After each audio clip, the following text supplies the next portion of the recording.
तर आज आपण महाराष्ट्रीयन स्टाईल मसाले भात कसा करायचा तेच बघणार आहोत।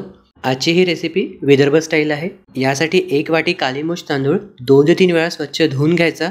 धुतल्यानंतर त्यामध्ये पाणी घालून तसंच राहू द्यायचं। भाज्यांमध्ये फुलगोबी आणि बटाट्याचे मध्यम आकाराचे काप करून 1 ते 2 वेळा स्वच्छ पाण्याने धुवून घ्यायचे आणि पाण्यामध्येच राहू द्यायचे। 1 इंच आलं आणि 8 ते 10 लसूण पाकळ्याचा ठेचा तयार करून घ्यायचा। पॅन मध्ये 2 ते 3 मोठे चमचे तेल गरम करून अर्धा चमचा मोहरी, पाव चमचा मेथीदाणे, अर्धा चमचा जिरं, काही खडे मसाले घेतलेले आहे। तुमच्याकडे जेही असेल ते तुम्ही घेऊ शकता। तमालपत्र आणि वेलदोडा नक्की घालायचा। यासोबतच बारीक चिरलेला मध्यम आकाराचा 1 कांदा, कढीपत्त्याचे पानं, 3 ते 4 हिरव्या मिरच्या आणि थोडेसे काजू घालून खमंग फोडणी तयार करायची आहे। कांदा हलकासा सॉफ्ट झाला की अर्धा चमचा हळद, 1 चमचा धणेपूड, अर्धा चमचा जिरेपूड, आवडीनुसार तिखट आणि तयार आलं लसूण पेस्ट घालून थोड्या वेळ परतून घ्यायचं। यासोबतच 1 चमचा काळा मसाला आणि 1 चमचा गरम मसाला घातलेला आहे। इथे मी माऊली स्पेशल काळा मसाला आणि गरम मसाला वापरत आहे।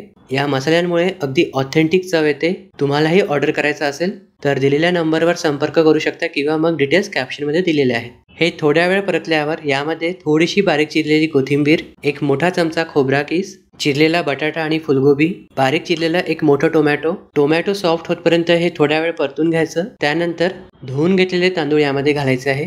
तांदूळ थोड्या वेळ परतून घ्यायचे। तांदळाच्या दुप्पट म्हणजेच 2 वाट्या गरम पाणी घालायचं आहे। वरून चवीनुसार मीठ घालून गॅसचा फ्लेम हाय करून याला उकळी येतपर्यंत वाट बघायची आहे। याला उकळी फुटली की यामध्ये आवडीनुसार मटार घालायचे आहे। मटार नेहमी शेवटी घालायचे आणि हाय फ्लेमवर पाणी 70% आटतपर्यंत शिजवून घ्यायचं आहे। यावर झाकण ठेवून लो फ्लेमवर भात शिजतपर्यंत शिजवून घ्यायचा आहे। एकदा मध्ये ढवळून घ्यायचा आणि झाकण ठेवून पूर्णपणे शिजतपर्यंत शिजवून घ्यायचा। भात शिजलेला आहे। वरून बारीक चिरलेली कोथिंबीर घालून गॅस बंद करून झाकण ठेवून 15 मिनिटे तसाच राहू द्यायचा, म्हणजे तो त्याच्या वाफेमध्ये शिजतो आणि छान मोकळा होतो। 15 मिनिटांनंतर भात सर्व करण्यासाठी तयार आहे। अशा पद्धतीने हा भात करून बघाल, अगदी कार्यक्रमातल्या सारखाच लागतो आणि गरमागरम कढी बरोबर खायला खरंच खूप मजा येते। तर नक्की ट्राय करून बघाल। कसा झाला कॉमेंट्स मध्ये सांगाल आणि आवडल्यास लाईक करायला विसरू नका।